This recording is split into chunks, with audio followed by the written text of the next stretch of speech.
Today is Friday, June 7th, and we're going to go around the bases with our MLB insider at the New York Post. He is none other than Jon Heyman. John, how you doing, man? I'm good. How are you, Ryan? I'm doing well. I'll be honest, John. I'm a little anxious right now. After last night's Sure. game with the Yankees, they sweep the Minnesota Twins. What else is new, right? The Yankees always beat up on the Minnesota Twins. But we get the news about Juan Soto, who was pulled after the rain delay with left forearm discomfort. We hear from Boone and Soto both discussing the injury after the game. They say that he's been getting treated for this for now a couple of weeks. He talked to Dr. Ahmad, the team's doctor. He said, don't push it. Let's get some testing done. And, after a rain delay, you're already up 8-5. Let's see what happens. So, John, real quick on this subject. I know we don't know the results of the test, but your read on the situation here, this could be potentially devastating for the Yankees if we're looking at a long-term injury for Juan Soto. But I just wanted to hear what you had to say about this whole situation that's developing right now in the Bronx. Right. I mean, if it's long term, that's very troublesome because obviously he's a free agent after the year. So, obviously Yankees have their fingers crossed. They're nervous. I've spoken to them today. Certainly is concerning. We're talking about one of the toughest guys in baseball. He played every game this year. Last year, played every game, played 150 or more 4 times. So, I mean, if he's suggesting, he's not feeling that great, and he didn't take himself out, the Yankees said, let's not push it, as you said. But if he's even suggesting I'm not feeling great, that's not a great sign. Now, as you said, we're doing this in the morning. The results are not in yet.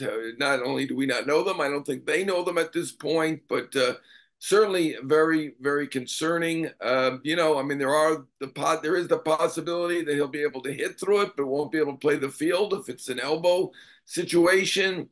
We don't know at this point, though, so I don't want to speculate too Nope. much on Nope. it. And he is a tough guy. He does play through a lot. Obviously, this is a very concerning for a team that is 45-19, everything going great, and unfortunately, we are talking about an injury again. Yeah. You bring up a great point there, John. They had a great season. I mean, they're best team in baseball right now. They're coming, bringing the Dodgers into town. It's just it puts a little damper in the mood, right? Like everyone was getting pumped up to see this Yankees Dodgers series, and that's the next thing I want to talk to you about is that while you're not going to have your star possibly in Juan Soto, we don't know yet, obviously, but could this be a World Series preview? The Dodgers, the Yankees, all the star power potentially, if everyone's healthy, going into this weekend matchup. What are you looking forward to seeing this weekend? Yeah, obviously this is a big damper, but these are two great teams. I think the Dodgers probably think they've underperformed a little bit to this point. They have a lot of injuries, more than the Yankees. Even the Yankees obviously have had that Cole injury. Heel stepped in, and he's been probably the best pitcher in the American Oh yeah. League. So their pitching is the best right now, and this certainly could be a World Series preview. I'd say these two teams, plus Baltimore and Philly, are the favorites for the World Series. Obviously, Cleveland's record is really good, and maybe I should be giving them more credit than I am, but I just can't think Cleveland's in the mix with Baltimore, Philly, Yankees, Dodgers at this point. But certainly very exciting with Betts and Ohtani in particular in town.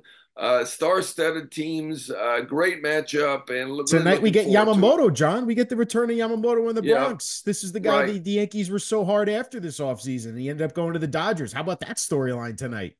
Yeah, and I think, well, they won't say it now. I think they were fairly confident they were going to be able to sign him. I think Yamamoto is probably a great actor because he started to talk about all the Yankee history and all that. And from what we'd heard originally, is he wanted to be on the West Coast, though he did eliminate the Giants pretty early in the proceedings. Maybe I should have taken that as a tip that he's a Dodger fan and doesn't like the Giants. I don't know, but got the 325 million plus 50 million posting fee for the team. It's a lot of money. Yankees drew the line at 300 million. They weren't going to get him anyway, even if they'd gone at 325. I think we all believe now he wanted to be a Dodger. I think that became clear at the press conference. I mean, he's been really good. He hasn't been as good as a Minaga, he hasn't been as good as some other pitchers, but I mean, he's pitching at, borderline all-star level. He's only 25 years old. And again, we will remember as we hit on Soto, he's a 25-year-old free agent too. 25-year-old free agents do well. Even if they have a little bit of a nick on the elbow, they still do very well. Man, I'm praying these results come back positive and that he can play I through this. think I you're mean, more nervous than they are. a lot of Yankees fans feel this way, John, just because of how special this season has felt for us and how well it's gone. To your point, Right. and just the clicking on all cylinders. Verdugo's been great. Volpe's been an absolute stud for the Yankees. Like you said, Luis Gil's probably the AL Cy Young favorite right now if you were to put votes on that. I mean, I just hope it's a minor thing and he can play through it. He said he's been playing through it the past couple days, and he's had no issues playing through it. But like you said, we'll see what happens with the imaging. We can't speculate, but Yeah, I mean, the uh, two biggest things with this team have been the great starting pitching. I mean, everything's been really good. right, Don't get me wrong, everything. But the two biggest things have been the starting pitching and number one, that combination of Soto and Judge, who are 1 and 2 in the MVP race right now. I don't know which way you want to put that, whether that's Soto Judge or Judge Soto. And it's that combination that everybody's thinking about, talking about. Dan Martin wrote about yeah, it. Could it be an all-time great combination? Obviously, it's just been so far 2+ great months. So we really can't quite compare him to Garrigan Ruth, maybe even Mays McCovey or Matthews Aaron. This is before your time, Ryan. But yes. if they can re-sign him, they get Soto for another decade, more than a decade. He'll probably get a 15-year deal, but say they'll be together for another decade. They will be an all-time great combination historically. We can hope. All we can do is hope. John, let's switch over to the team in Queens, but they're not in Queens. They're actually in London this weekend. They're going to go to London and play the Philadelphia Phillies.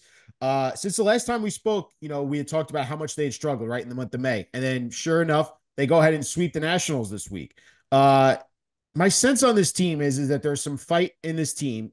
And Mendoza, in my opinion, has done a very good job in managing this team, especially with the ups and downs, the ebbs and flows, the injuries his team's gone through, the struggles some players have had. Your read on this team as they're going to London to play this 2-game series. You know, the one thing I have there, John, is Jeff McNeil was benched for the entire series against the Nationals. Jose Iglesias was playing. They get great bats from Luis Torrens. Francisco Alvarez is on his way back here soon.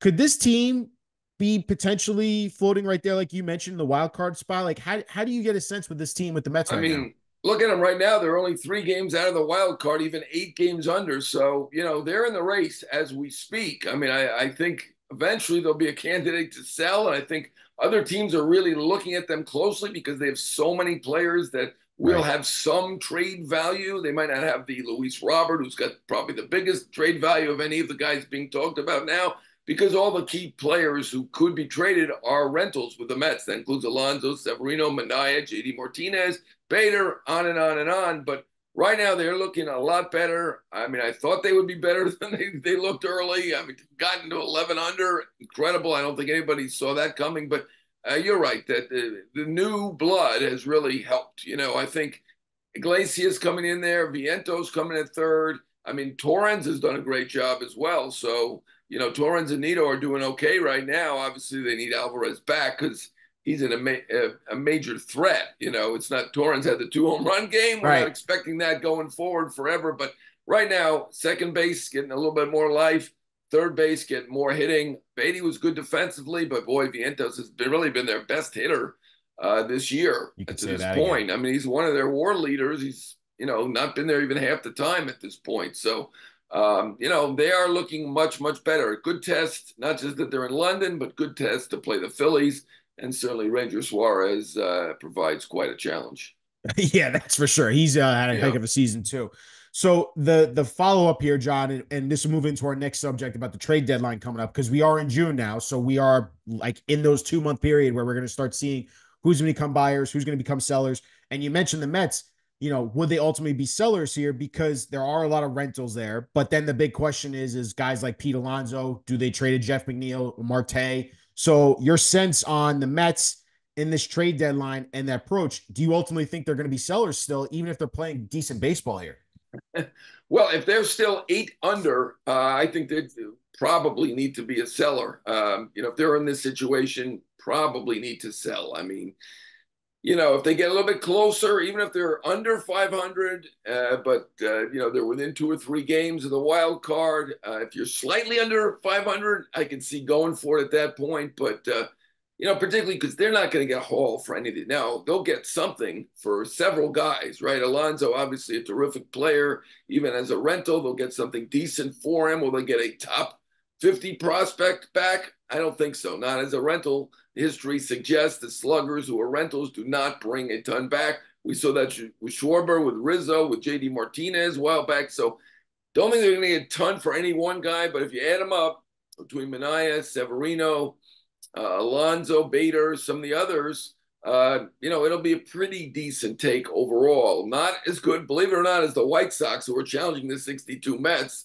They've got Robert, they've got Fetty on a good contract. Crochet, young guy, throws really hard Yeah. with years to go. Robert's got two team options at 20 million, which takes him through 2027. So I know he's got a little bit of an injury history, but he is back now. And to me, that's a guy who should bring back a haul if they do trade him. Mets don't have any of those guys, and that may mean that there's a little bit less of a chance that they will ultimately sell. But if you're 8 under, I don't think I've seen a team 8 under really go for it. So they're going to have to improve off the 8 under. I will say this: look at the July schedule; it's a lot better than the schedule they played so far. Obviously, they just got through the Nats. They have played the Marlins. Now didn't do well against the Marlins, but the schedule improves for the Mets. So no guarantee they end up being a seller, but they're going to have to be better than 8 under.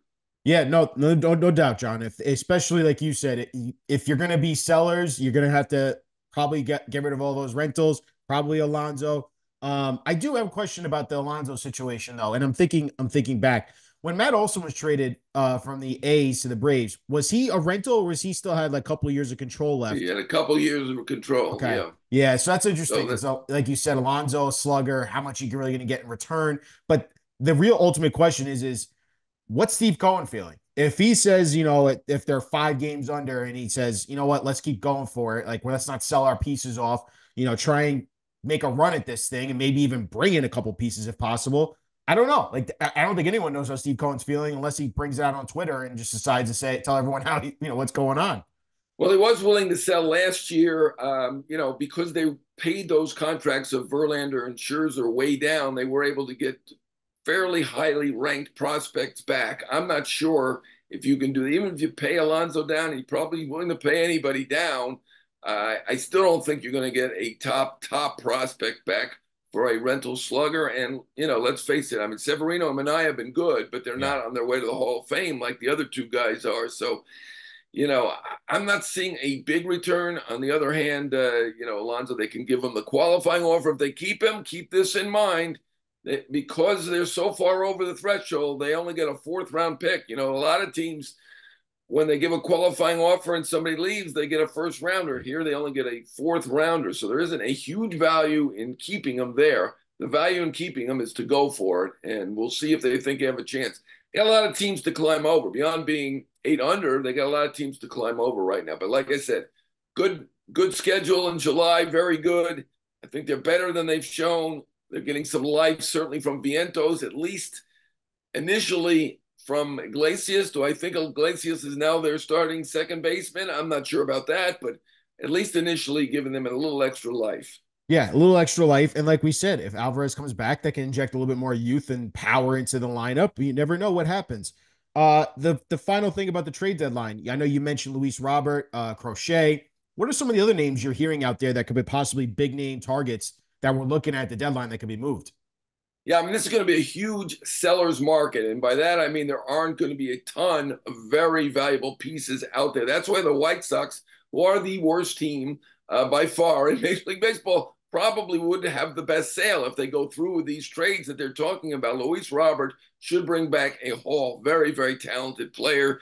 3 more years of control. Eric Fetty, reasonable contract, $7.5 million salary. He's got another year control. Crochet, control, and boy, he throws hard. So they got 3 really good pieces.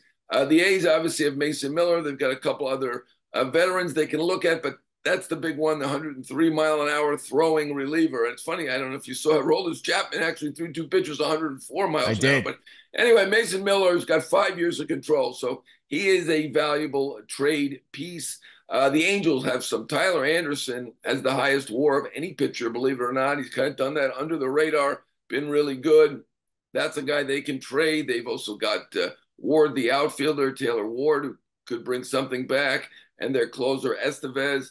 I think Boston. I think Boston could be a seller because I think they'll be realistic about their chances. I mean, they're kind of been around 500, but they're in a tough division. Got two teams way over 500 not winning that division, and I think they're in a tough spot even to win the wild card. So I could see them trading Kenley Jansen, obviously big name closer, borderline Hall of Famer. Could go. Tyler O'Neill just got back. Obviously, gotten off to a big start before he got hurt. That's a guy who could go as well. Nick Pivetta, another starter, is another guy who could go. I do not see at this point that the Cardinals becoming a seller. So Arenado probably stays, not guaranteeing that. Okay. Jays, they've kind of signaled they're not going to sell the big guys, Bichette and Vlad Guerrero. I Even take with a them at their disappointing word. season. Yeah, I just don't think that they have the stomach for it. There's some GMs that could do it. It's difficult in that situation when you got a big market team. The fans were expecting, right or wrong, they were expecting Ohtani. What they got was Justin Turner, who's I think 37, IKF, who's fine utility player. Kevin Kiermaier coming back. They didn't get Ohtani, so now to lose Bichette and Vlad be tough. I mean, there are some people who could do it. I don't think the Jays can do it. So I don't think they'll be seller. Houston, to me, is a team that, with all the injuries that they have, they really should seriously consider selling. It's been very bad luck. Obviously, they lost two more now, certainly now with their Keedy being the second one. And Javier. yeah, exactly. They're in a tough spot. They're not a team that wants to sell either. I think the owner has come out and said early on, we are in it to try to win it. Obviously, they've been very unlucky, though, and I think they may need to reevaluate that one. But as we stand here, the White Sox, believe it or not, could have the best sale. Yeah, I mean, they're worst team in baseball, so I could see why they want to sell a lot of those pieces and hopefully get some kind of return to help rebuild that. John, let's bring this all home. Your most disappointing team of the week. What do you got? I mean, I got to go with the White Sox. I feel bad. I gave them a pass last week when they didn't win any games. This week, again, they didn't win any games. They've got a team record losing streak at this point. I mean, yesterday, playing the Red Sox, the only pitcher they had who didn't give up an earned run was Danny Mendick, who was briefly with the Mets last year. I think it was last year. He might have made an appearance or two. I think he did. Utility infielder. I mean, it's a rough situation. Right now, they're on pace to beat the Mets record for losses of 120. They're on about 122 pace, I believe, at this point, somewhere in that range. So if they trade Robert and they trade Crochet and they trade Fetty, I think they can do it. I think they'll get that Mets record. We've seen a lot of teams come close. That a team with the Tigers that was brutal. I think they had to win like 5 out of their last 6. This is 2003, I believe, Tigers, to avoid breaking the Mets record, and they did it. Somehow a miracle happened. That was probably the worst team I've seen in the last 30, 40 years. But this White Sox team, if they make these certain trades, I think they can do it. I think the 62 Mets will be off the hook. Yeah, I mean, just like you said, that they're not playing good baseball. The injuries Yeah. have Eloy Jimenez injury again. I mean, you hear Moncada. Moncada, that the Tommy Pham situation. You hear stuff about the manager criticizing them, and then players are not happy with that, and they're not agreeing with that. It's a mess. It's a mess over there. We've seen the front office shift back and forth, how that's been going lately in the last couple of years. It's not been good in Chicago for baseball, that's for sure. And No, I know even the the Cubs Cubs are they're kind of a disappointment at this point too. After spending $8 million a year on a manager, which the Mets tried to get him, and by the way, I'm with you on Mendoza, and I know that the bosses are happy with him as well. There are a couple things he could have done a little bit different strategically. I'll say yes, there probably could have been. I would have pinch hit for Nito a few times earlier in the game. He wanted to guard against getting that situation where you've got your last catcher in the game. What if he gets hurt? I might have taken a couple more chances. I wouldn't probably brought Diaz back as quickly as he did to close a game. I mean, it's probably a second guess, but I think overall he's done a good job, and he's certainly very good in the clubhouse, and certainly has the right temperament and personality for the job. They started 0-5. He kept an even keel. So I think Mendoza's doing a fine job. I don't see any issue with him. They've underperformed, and the bullpen has just blown a lot of games where they've blown six leads after the 8th inning. That's not easy to do. I don't think any team's blown more than 3. Yeah, the and next they've blown closest was 6. 2. The next closest was 2, I believe, in Right. baseball. It's crazy. I mean, six, that's a lot. I mean, if they had just been average in that ninth inning, they'd be around close to 500 at this Yeah, point. they would have a You know, better if they'd record in blown, May. Yeah. if they'd blown two instead of six, they would have four more wins and they would have been 500. They would be 500. So Yep. I that's mean, really bad. I mean, I don't want to make Diaz feel bad. Wasn't all him, but when you have a closer who's really struggling to that degree, and I've seen it before, it makes a huge difference. yeah, I think there's some mental hurdles he has to clear, and I know he was in AAA or Double A. He was performing at a rehab stint yesterday, went well. So hopefully you can get him back and get him mentally right. And if he could be a dominant closer for them, that could help them. But we'll see. This is a situation that'll be Yeah. developing. But we're looking forward to the London series. We're looking forward to Yankees Dodgers this weekend. Jon, thank you so much for going around the base with us, man. Hope all is well. All right. Thanks, Ryan. Thank you.